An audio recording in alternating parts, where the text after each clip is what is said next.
Hi everyone.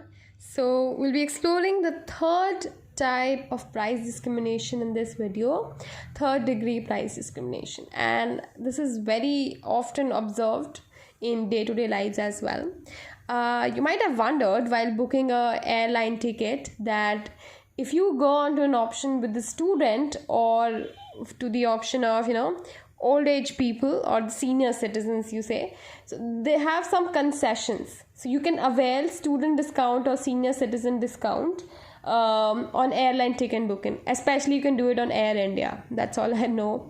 Okay, so that student discount actually is being offered to you because you are a student.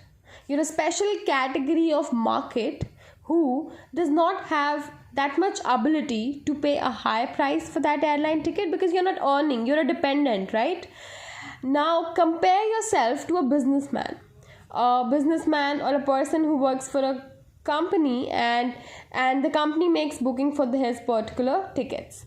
Now because that person is belonging to a good enough paying corporate company, then that company might be well in a position to pay for that particular airline ticket. So even if that person is now a senior citizen or even if that person is a senior citizen, that company will actually purchase a ticket which is irrespective of any student discount, any discount given to the senior citizens, but in the category of some corporate flights or some business class category. So the idea I'm trying to convey is that airline company has intentionally made certain segments, some for the students, some for the senior citizens, some for the business class passengers. Okay, so what it does is that right on the outset you are allowed to self-select yourself. So you can if you identify yourself as a student, and since you can establish your identity using identity cards, then you might as well book under the student discount option. But if you identify yourself as somebody who works for a high paying corporate sector company, then you might as well book under the business class passenger. So it's like the same journey, the same Air India flight boarding from, let's say, Delhi to Pune is now being offered in 3 different segments as a ticket fare. Okay, let alone the fact that some people are in economy or some are in business class, but the fact is that the same service is being offered in 3 different prices. Now this particular segmentation or this particular discrimination between certain groups of markets is known as third degree price discrimination, and the producer does third degree price discrimination on the outset because the producer is able to identify the 3 distinct markets, 3 or more distinct markets. For example, here the producer could easily visualize the market for students as compared to the market for a business passenger, and therefore business class passenger, and therefore the airline brought in place some differential ticket pricing. Okay, so let's go ahead, read more about the third degree price discrimination. They give an example of a liquor company who produces vodka and advertises as 2 different brands. One brand name is 3-Star Golden Crown and another brand name is Old Slosh Bucket. Now this sounds something not very interesting, but the Star Golden Crown, as the name suggests, looks like a very good brand name. Okay, so there is something with this brand name which will allow this firm, this vodka company, this liquor company, to charge a higher price because some people are readily able are ready to buy a same vodka but under the superior brand name or the premium name of a brand. So it can be sold under $16 a bottle. However, the Old Slosh Bucket will be sold for $8 a bottle. That means this liquor company could visualize that there is a set of customers who are willing to pay for a good brand name. So even if you bottle the same vodka but under the 2 brand names, you can do well by pricing differently. Next, this company is practicing third degree price discrimination. This firm divides consumers into 2 or more groups with separate demand curves, and it is the most prevalent form of price discrimination in examples like regular versus special airline fares, as I just told you, premium versus non-premium brands of liquor, as is this one, canned food versus frozen vegetables, discounts to students and senior citizens, and so on. So all these examples hint at the practice of dividing your consumers into two or more groups with separate demand curves, and then you can charge different prices to each group. So let's go ahead. Now this particular price discrimination actually creates consumer surplus.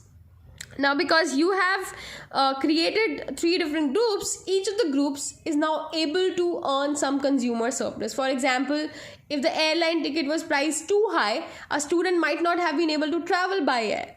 But now, because there is a special price for students, that person also might be able to travel and hence gain some consumer surplus. Okay.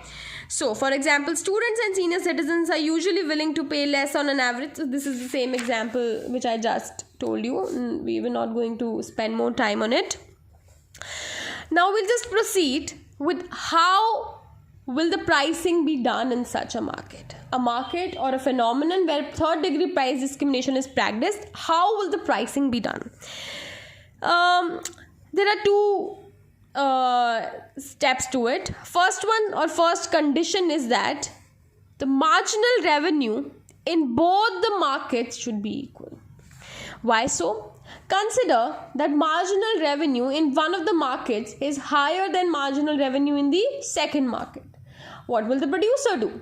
Producer will actually shift all of its sales from market 2 to market 1, maybe by offering a lower price to market 1 people and high price to market 2 people, such that he can actually make good profits. Now this practice does not entail an equilibrium, and this practice will cause market 2 people to suffer. So number one condition is that marginal revenue in both the markets should be equal. Second condition is this marginal revenue should be equal to marginal cost for each group of consumers. Okay. Now consider if this was not the case. So basically, if marginal revenue was actually greater than marginal cost for this particular firm, then what will happen? The firm will try to increase quantity. If marginal revenue is greater than marginal cost, that means you're making good incremental profits, right? So you'll try to expand your sales and then you'll try to increase your profits. In the process, what will happen? You'll move down the demand and down the marginal revenue curve. Because to sell more, you need to offer a lower price. What will happen? Price will reduce and so will the marginal revenue. And this phenomenon will continue until marginal revenue and marginal cost are equalized. So the second condition will definitely be met. That means marginal revenue should be equal to marginal cost. Now let's look at this phenomenon through algebra. Profit is P1 Q1 plus P2 Q2 minus C of QT. That is price charged to consumers in market 1 into quantity sold to them plus same for market 2 minus the total cost. See, just imagine there is just one plant at which you are producing liquor or vodka, and then you are bottling that vodka in two different types of packaged bottles, and then you're sending the same vodka to do two different markets. So your production is happening at just one place. That means total cost will be the same. Don't try to say that this should be CQ1 plus CQ2. No, this is not a multi-plant monopoly. What happened in multi-plant monopoly was that you had two different plants, two different cost structures, and then you were thinking in the place of, in the shoes of a producer. Okay, but now you're trying to produce at one place but sell at two different places. Okay, so clearly, like in a multi-plant monopoly, you had two different plants. This is not equivalent to the scenario now in third degree price discrimination, where you have two different markets. Okay, so don't confuse yourself.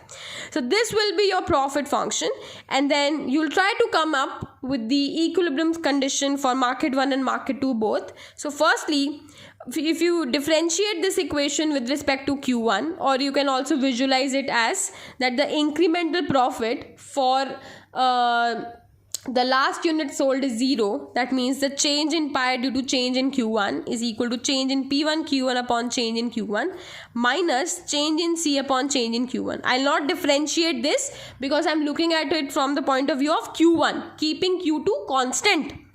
So put it equal to 0, as the incremental profit from last unit should be 0, or first order derivative for a maximum or an optimal point in mathematics be equal to 0. This will give you MR1, that is this, is equal to MC. Similarly, you can obtain for second market, it will be MR2 is equal to MC, and if you bring both of these together, that will be MR1 equals to MR2 is equal to MC. So this is the equilibrium or the profit maximizing condition in third degree price discrimination, where marginal revenue in the first market should be equal to marginal revenue in the second market, should be equal to the marginal cost of producing that good. The question arises, how can actually the prices be set? So we are here setting relative prices. See, managers often find it easier to think in terms of the relative prices. So since we just had the condition MR1 is equal to MR2, and I also know that using the rule of thumb, MR is equal to P into 1 plus 1 upon ED. So if I equate MR1 is equal to MR2, I can also say that P1 into 1 plus 1 upon E1 is equal to P2 into 1 plus 1 upon E2. This can be written as this. P1 upon P2 is equal to 1 plus 1 upon E2 upon 1 plus 1 upon E1. So this particular rule will now allow this firm, this vodka company, to price differently in the two markets. So, for example, if P1 is greater than P2 such that this ratio is bigger, what will happen over here? E1 should be less than E2 because E1 and E2 are appearing in denominators. They are inversely proportional. So, for E1 less than E2, P1 will be greater than P2. That means if your demand in market 1 is less elastic, that is E1 is less than E2, then you will charge a higher price to this less elastic demand market, that is P1 be greater than P2, and this makes total sense also. Why so? So in a market where the demand for your good is less elastic, those set of consumers do not respond much to your price changes. That means you can choose to charge a higher price to these customers. And what kind of customers are these? Brand obsessed customers, or the kind of customers who have ability to pay a higher price. Like the customers who are happy to pay $16 a bottle for the same vodka bottled under the brand 3-star Golden Crown. I mean, stupid people, but then okay. And then there are people whose elasticity of demand is higher, so they'll be buying under the old slosh bucket brand name and sold for $8 a bottle. So that means elasticity of demand, if it is lower, so basically it will be lower in the market where this particular company has a good brand footing. So people really care for the brand name there. So they are ready to pay a higher price and they won't fluctuate from that good with respect to price changes. Okay. So let's come on to the diagram now. Now this is your demand 1. The demand for the market 1. This is your corresponding marginal revenue curve MR1. This is your D2 and corresponding MR2. Okay, so the step 1 while you're drawing this diagram is to draw the demand and marginal revenue curve for market 1 and then for market 2. And you can see D1 is steeper than D2 and so is MR. Why so? Because E1 is less than E2. Lesser elasticity, steeper demand curve. So this is my starting point. Now what you will do is you will add up the marginal revenue curves horizontally. Because what is my condition?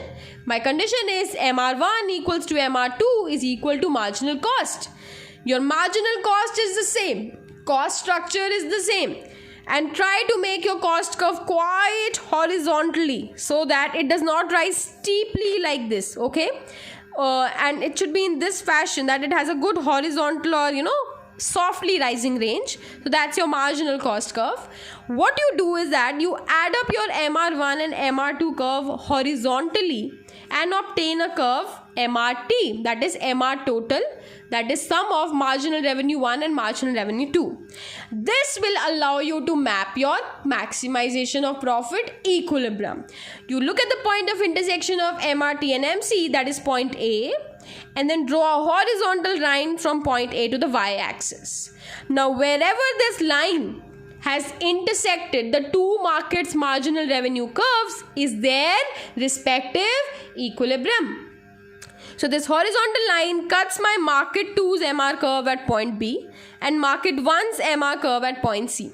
Now these are the points of equilibrium in both the markets such that market 1 will sell Q1 quantity, market 2 will sell Q2 quantity, such that in total QT will be sold. And what will be the prices? You map the prices from the AR curves or the demand curves.